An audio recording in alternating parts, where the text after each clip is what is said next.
Beef खिलाने के लिए मजबूर करना या खिलाना, बुर्का पहनाना, नमाज पढ़ना, ये सारी हरकतें इन लोगों ने मेरे साथ की, सब कुछ करने की कोशिश की।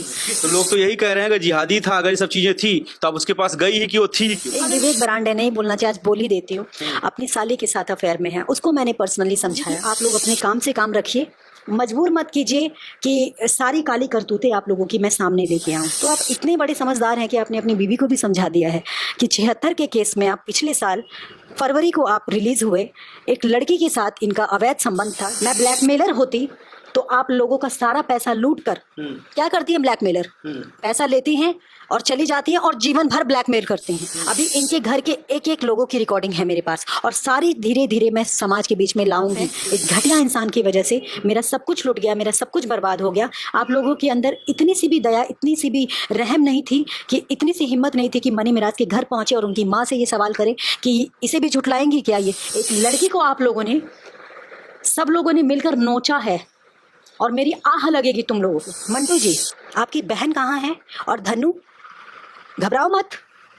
जो तुमने हाथों के टुकड़े किए हैं, गर्दन काटा है, सीना फाड़ के तुमने जो, आगे नहीं बोलूंगी, जिस चीज का इस घटिया इंसान ने, मनी मिराज ने गला घोट दिया और मुझे 2 साल से झांसे में रखा, 2.5-3 साल से बेवकूफ बनाता है।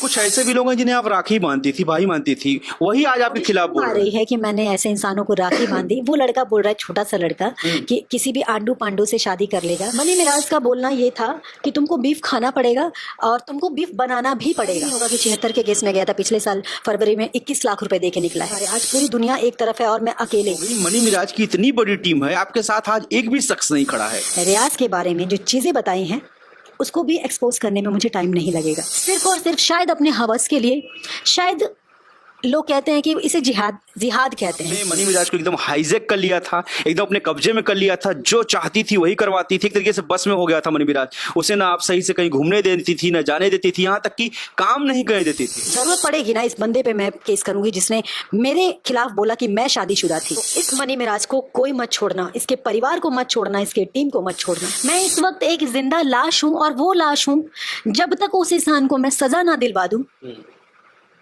तब तक मेरे शरीर में दोबारा जान नहीं आएगी। हिंदू रक्षा दल के पास आप पहुंची कैसे, किसके थ्रू आप चली गई, कैसे गई? अगर कहे अपने कुरान शरीफ की कसम खाए, जिस माँ की कोख से जन्म लिया उस माँ की कोख की कसम खा के बोले कि ये शब्द उस इंसान ने मुझसे नहीं बोला था। सबसे पहले मैं खुद को बर्बाद करूंगा, उसके बाद पूरी टीम को बर्बाद करूंगा, क्योंकि मेरी टीम अपनी औकात भूल गई है। मैं उन सभी लोगों को, जितने लोग मुझे देख रहे हैं, जिन जिन लोगों ने मेरे को बोला कि मैं शादीशुदा हूँ और मेरे क्लिप्स चला रहे हैं, एक मनीष डिडे नाम का लड़का है, पति पत्नी के रिश्ते में रह रहा था भगौड़ा। जब मैंने किडनैप करवाया था तो आज वो कल पटना में